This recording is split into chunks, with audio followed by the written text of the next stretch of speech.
Hello, this is Olivier Kamanda with Foreign Policy Digest, and today we're joined by Roger Ballentine, president of Green Strategies, a consulting company that deals with helping clients work on clean technology and sustainability. Mr. Ballentine actually formerly worked for President Clinton as the chairman of the White House Task Force on Climate Change, and has taught at Harvard Law on environmental policy, and is also a senior fellow at the Progressive Policy Institute in D.C. So I want to thank you for coming, and just going to ask you a few questions about climate change and the environment. In recent years, climate change has taken on a much more positive tone, particularly politically and within regards to the business community. What sparked that change? Well, it's good news and bad news. For those of us who think we need to do something about this issue, it's certainly good news that it has taken on, as you say, a more positive light politically and from a business perspective. The bad news is, I think the fundamental reason for that is we have seen deterioration of the climate. We are beginning to see effects of global warming. We're seeing better science, better predictive science about what is actually happening, and that's gotten people's attention. So it's a good news, bad news story, I think. Great. Another question is about this new sense of opportunity with regards to the new President Obama taking much more seriously the role of the environment and climate change and developing his policy.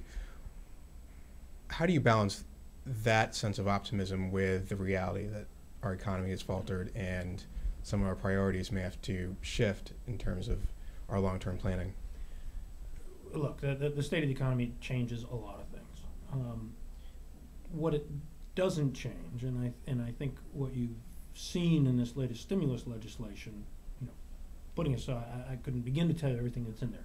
Some of the things that are in there are investments in things like energy efficiency, which is very important if we're going to deal with this climate problem. Right.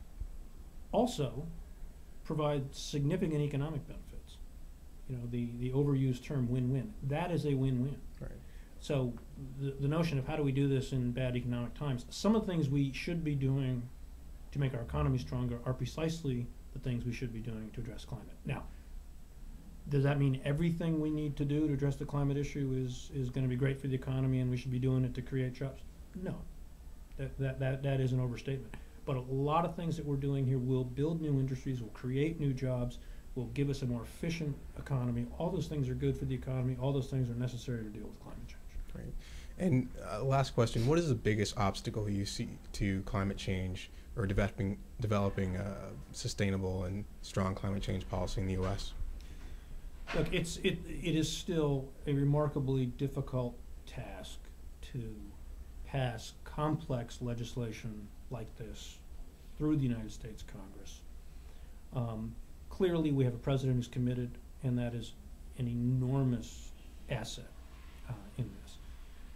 I think the biggest obstacle is going to continue to be convincing enough members of Congress that failure to act on this is not acceptable, not politically acceptable, it is not acceptable.